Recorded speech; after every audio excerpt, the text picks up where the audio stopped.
Nakamura from Chemistry Department of Saikeda College, and it is the first lecture on phase equilibrium in this semester. Okay, your exam has been finished and we will be start for the next semester, that is the semester second, in which we want to complete two chapter. First is phase equilibria and third one is the composition, that is the ideal and real solution composition. So friends, related to phase equilibrium, I have already sent to you that the PowerPoint presentation and PDF notes related to phase equilibria. Now we will be discuss that point one by one. Then first point, that is the equilibrium. What is the meaning by phase equilibrium? Is the study of equilibrium which exists between or within different state of matter, namely solid, liquid and gases. Equilibrium is defined as a state when chemical potential of any component present in the system stays steady with time. And friends, in short, equilibrium is exist between or within different state of matter, and you know that matter solid, liquid and gases. Then number 2 point, that is very important, that is the phase behavior is studied by the phase diagram. What is the phase diagram? In our next video we will be saw the phase diagram and their importance also.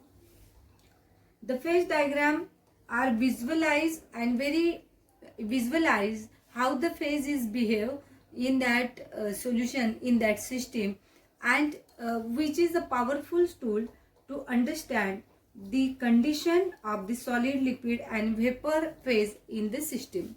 Then third point, that is the system.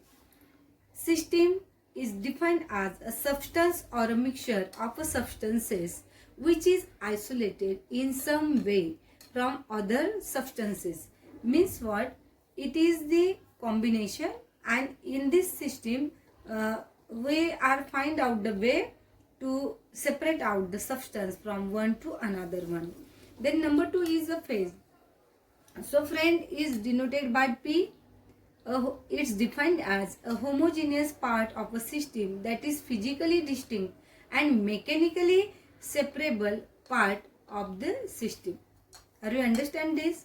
A homogeneous part of a system that is physically distinct and mechanically separable, and such a part is known as the phase. For example, ice, water and water vapor.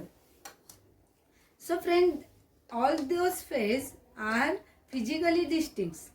Okay, and when we apply the conditions like temperature and pressure, we are also separate all these three parts from each other. Now the next point is very important, that is the component. The minimum number of independently variable and chemically distinct constituent. It's very important. The minimum number of independently variable and chemically distinct constituent necessary to describe the composition of each phase of the system is known as component. So friend, here I have taken one of the example, that is a copper sulfate monohydrate, copper sulfate trihydrate, water. And when we write down their composition, copper sulfate, that is a CuSO4. Monohydrate means one water molecule, H2O, that is a component or composition of that system. Now copper sulfate trihydrate, that is a copper sulfate plus trihydrate is a thrice H2O. Now in this case it's only water, therefore copper sulfate is 0 and water is denoted by H2O. So friend, these are the some important terminologies which are used in the phase equilibrium chapter. The next one is also very important, that is the degree of freedom. Degree of freedom is denoted by F.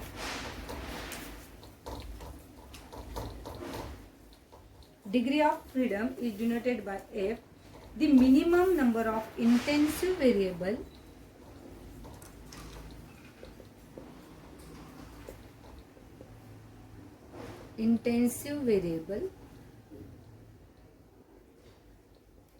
which must be fixed in order to define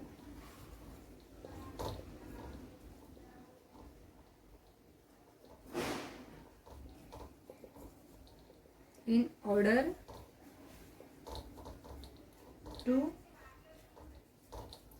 define the remaining intensive variable of the system.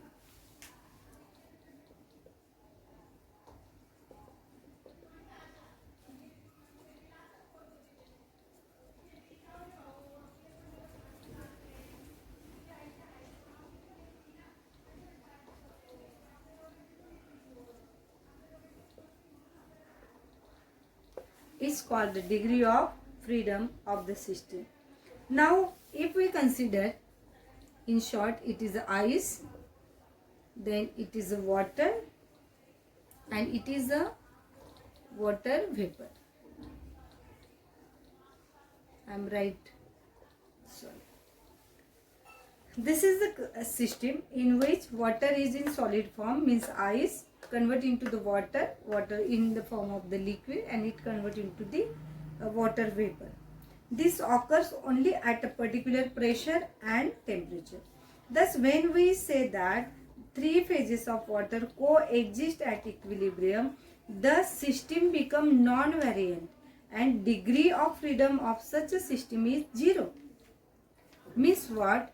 The water vapor, water solid, and water vapor and water liquid, these are the system are coexist at equilibrium. Therefore, such a system is called as non-variant, and in this case the degree of freedom is 0. Therefore, in a chemically reactive system, the number of components is given by C is equal to N minus E. Okay, where C is a component, N is the number of chemical species, and E is the number of independent equations relating the concentration of N species. Determination of components is illustrated in the different type of the example. So friends, actual degree of freedom we will be discussed in our next video by using the proper examples. So you should be remember the definition regarding to those terms which were discussed now, and take the notes in your notebooks. Thank you very much.